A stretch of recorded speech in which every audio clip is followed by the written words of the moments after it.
This is the Nissan Qashqai TI, and it's a small SUV you probably haven't thought very much about, and nor would you unless you're suddenly blessed with children or you're looking to move stuff around town, in which case it's well worth thinking about. Nissan sells around 500,000 Qashqais around the world each year, and it's easy to see why. It looks good, has great practicality, it's packed full of gear, and is competitively priced. This is the top of the range TI model starting at $38,790, and it is not short of kit. It has got everything that you want.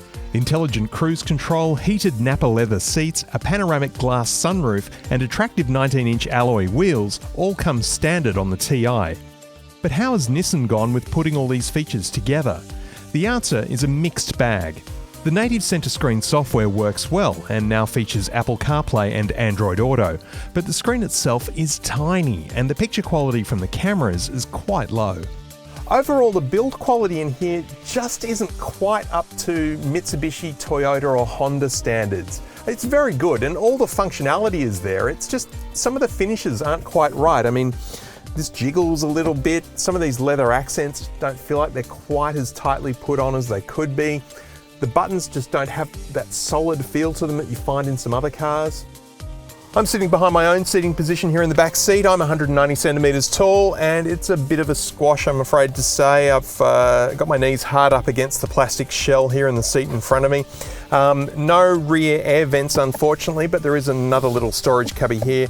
No rear USBs either. We do have some nice leather here on the armrests and a few plastics here up on the door sill. A little bit tight, probably good for the kids. Once they get to teenagers though, you might need to upgrade to a bigger car. Plenty of room in the boot, 430 litres in fact, and you can more than triple it with the seats down. It really is a very usable, practical space. One curious feature under the hood that I think Nissan might have inherited from Renault is having the bonnet prop here attached to the top, and you've got to sort of awkwardly attach it down there, down the bottom. Weird. The engine is a 2-litre 4-cylinder outputting 106 kilowatts and 200 newton meters of torque. Could really use a turbocharger. Now this is a small SUV, but it drives and feels just like a small car. In fact, the first time I stepped out of it, I was actually surprised at how high up I was actually riding off the road. There's a bit of a step. And that's a testament to the fact that it's actually got quite good dynamics when it comes to darting in and out of traffic and getting around town. It's very easy to drive. What it lacks though is power. Going up this hill, I've pretty much got my foot on the floor and we're just about hitting 45. Come on, you can do it. But in all fairness, performance is not the point of this car. It's to move a family around town, move stuff around town, and that it does very well.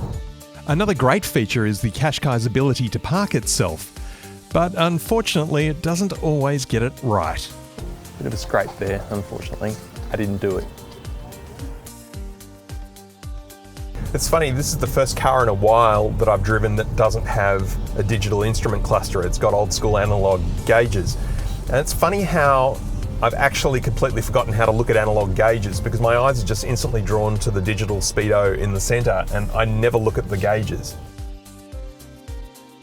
The Qashqai comes with a 5-year unlimited kilometre warranty, and Nissan are currently offering 3 years free servicing when you finance through them, which sounds like a pretty good deal, certainly worth considering if you're looking at a Qashqai.